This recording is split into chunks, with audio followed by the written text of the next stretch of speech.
অনামিকা তোকচোন আজিলৈকে বহুত ল'ৰা চাব আহিলে তই এজনকো পচন্দ নকৰিলি যে কিয় আজিলৈকে মোক যিমানকেইজন ল'ৰা চাব আহিছিলে তাৰে মাজত এজন ল'ৰাও মোৰ টাইপৰ নহয় তেন্তে তোক কেনেকুৱা ল'ৰা লাগে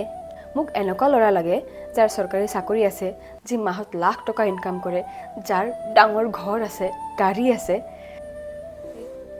অনামিকা তোক হেনো কালি চাব আহিছিলে এইবাৰ পচন্দ হ'লে নাই ল'ৰাজন তই জাননে সেই ল'ৰাজন এক নম্বৰৰ ফাল্টু হয় বদমাছ কৰোবাৰ আমাৰ পৰা 25 লাখ টকা যৌতুক বিচাৰে তাৰ উপৰি 10 ভৰি সোণো বিচাৰে যৌতুক লোৱা যিমান বেয়া যৌতুক দিয়াও সিমান বেয়া সেইকাৰণে মই সেইজন ল'ৰাক ৰিজেক্ট কৰি দিছোঁ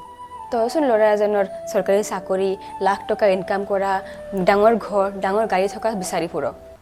এইবোৰতো এজনী ছোৱালীৰ প্ৰয়োজনীয় বস্তু হয় ছোৱালী এজনীয়ে ল'ৰাজনৰ পৰা যিমানে যি ডিমাণ্ড নকৰক সেইবোৰ ছোৱালী এজনীৰ প্ৰয়োজনীয় বস্তু হৈ যায় আৰু ল'ৰা এজনে যদি কিবা খোজে তাক যৌতুকৰ নাম দিয়া হয় প্ৰয়োজনৰ নামত কিছুমান ছোৱালীয়ে ল'ৰাৰ অকল টকা আৰু সম্পত্তি চাই বিয়া হয় আৰু এয়াই সত্য